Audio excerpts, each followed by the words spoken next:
Chapter 5 of 32 Caliber by Donald McGibeny. Is in the public domain. 32 Caliber by Donald McGibeny. Chapter 5. Accident or Murder. Have you ever had the whole world stop for you? Well, that's what happened when that young intern told me that Jim was dead. I must have been half mad for a few moments. At least they said I acted that way. Sometimes tragic news deadens the senses, like the brief numbness that follows the sudden cutting off of a limb, the pain not manifesting itself until some time afterward. But with me, the fact of Jim's death clawed and tore at the very foundation of my brain. It stamped itself into my sensibilities with such a crushing force that I writhed under the burden of its bitter actuality. I felt as though I, myself, had died, and my spirit, snatched from the brilliant, airy sunlight of life, had been plunged into the hammering emptiness of hell. Jim is dead. Big, happy, kind-hearted Jim is dead, ached through my brain. They gave me something to drink, ammonia, I think, and my whirling head began to clear. "Can I see Mrs. Felderson?" I asked the interne. It was he who had given me the ammonia. "I'm afraid not," he replied. "She is being prepared for the operating table." "There is a chance, then, of her being saved?" I clutched at his arm. He slowly shook his head. "One chance in 1,000 only, I'm afraid. There was a severe concussion of the brain and a slight displacement of one of her cranial vertebrae. Luckily Dr. Forbes is here, and if anyone can save her, he can." He got up from the seat beside me. "Now, Mr. Thompson, I advise you to go home and get a good night's rest. You can do nothing here, and the next few days are bound to be a great strain." "You will telephone me at once the result of the operation?" I asked quickly. "I wouldn't count too much on the operation," he said kindly, "but yes, I will let you know." He turned and walked back toward Helen's room. Just then the door was opened and there appeared a sort of elongated baby cab without a top. On this wheeling table was a still white bundle, from which a stifled moan escaped now and then. Shaken with terror and nausea, I ran for the stairs and did not stop until I got into my car and was racing away. As I drove, my brain cleared, and I remembered that there were others to whom the tragedy was almost as vital as to myself, and who ought to be informed. I stopped at a corner drug store and called up Mary. Mother should not be told until a physician could assure me that she was strong enough to stand the shock. Mary was wonderfully sympathetic and tender, not voluble the way some women would have been. She asked me if I had been to the scene of the accident, and when I told her I was just going, she asked me if I wanted her with me. As it was after 10 o'clock and the rain had begun again, I told her no, and added that I'd come to see her in the morning. When I left the telephone booth, the drug clerk stared at me inquisitively. "You look all fagged out," he said frankly. "I'm not feeling very well," I replied, struggling into my raincoat. "Better let me give you something to fix you up," he suggested. I acquiesced, and he went to the shelf and shook some white powder into a glass. Then he put some water in it and it fizzed merrily. I drank it at a gulp and climbed into the car, starting for the second bridge on the Blandesville road. The drink braced me up, and as I drove I began to recall the events of the last few days, and for the first time to wonder if they had any connection with the tragedy. Captain Wadsworth had told me it was an accident. Could Frank Woods have been in any way responsible? No, certainly not, for Helen had been in the car, and he surely would never have done anything to put her life in jeopardy. But Woods didn't know that she was there. He had told Jim to come out alone, had insisted on it, in fact. It was Jim's idea to bring Helen with him. My heart was doing 100 revolutions to the minute.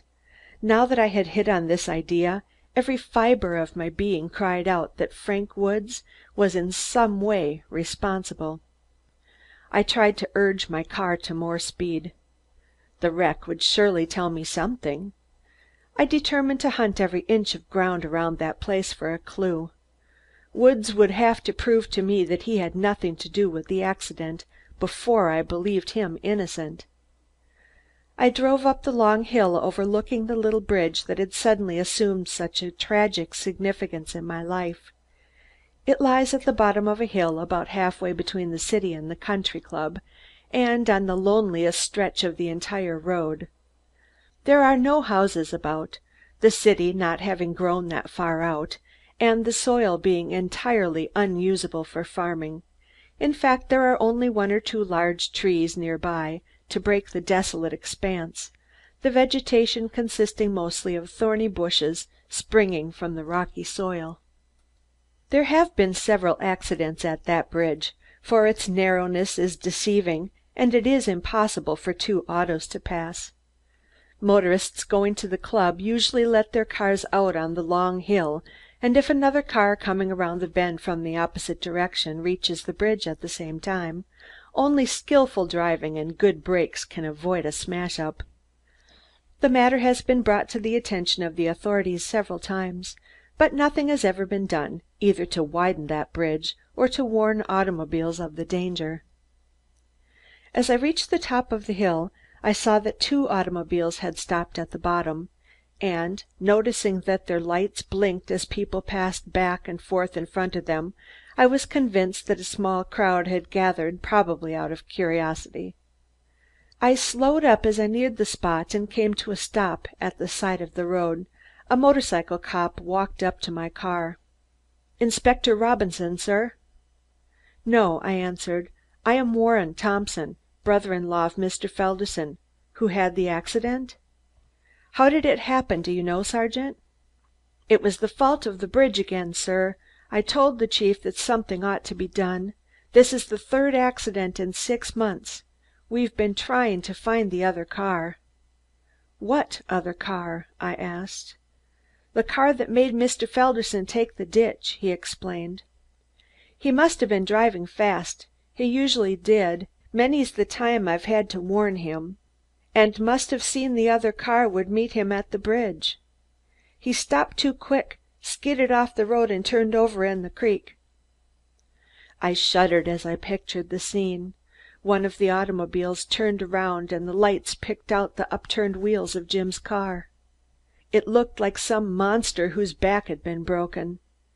It was a large Peckworth Pierce touring car, and the force of the crash had twisted and smashed the huge chassis. Several men were gathered around the car, examining it with the aid of a barn lantern. "Where were the bodies found?" I asked, my voice trembling. "Mrs. Felderson was over there on the bank. She was thrown out likely when the car left the road. Mr. Felderson's body was under the machine." While the thought of the heavy weight crushing the life out of Jim sickened me, I thanked God that the death must have been instantaneous. He pointed to a man standing by the wreck. "That man over there? He found them and took them to the hospital after sending one of his friends to notify the police." The man evidently heard our voices and came over to us. "Is this the inspector?" he asked. "No," I replied. "I am Mr. Felderson's brother-in-law." "Oh, I'm sorry," he said quickly. "May I express my deep, deep sympathy?" "Thank you. Will you tell me how you discovered the accident?" "I had been out to Blandesville on business and was returning with a party of friends. As we neared the bridge, one of them caught sight of the upturned automobile in the creek and we stopped. We found Mrs. Felderson first, being attracted by her moans. We went at once to the car, and as there were 4 of us, we were able to lift the automobile sufficiently to get Mr. Felderson from under it. We knew that the woman was still living, but none of us was a doctor enough to tell whether Mr. Felderson was alive or not. We carried them quickly to our car and hurried to St. Mary's, dropping one of my friends at the North District Station to inform the police what had occurred. Afterward we drove back here, thinking we might be wanted in case there was an investigation." "Did you see the lights of any car ahead of you as you came along the road?" I asked. "Did any car pass you, going in the same direction?" "A car turned in ahead of us from the Millerstown road about 10 minutes before. Do you think that might be the car that was partly responsible for this accident?" I queried. Of course no one could be sure in a situation of that kind, but I wouldn't doubt it at all. It left us behind as if we were tied. Another car had driven up while we were talking, and our policeman had gone over to it at once.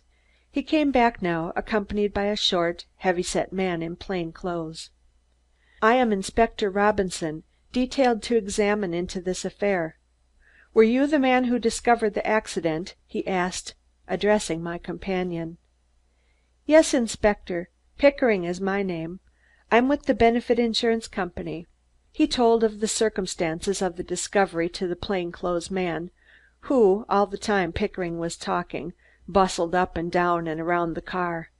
Finally he made Pickering show him just where the bodies lay. "Distressing, distressing," the inspector chirped. "Dreadful accident. Dreadful indeed, but quite to be expected with fast driving. If they will risk their lives—" "Inspector," I broke in, "I am the brother-in-law of the man who drove that car. While he was a fast driver, he was not a careless one. I've never known him to have an accident before."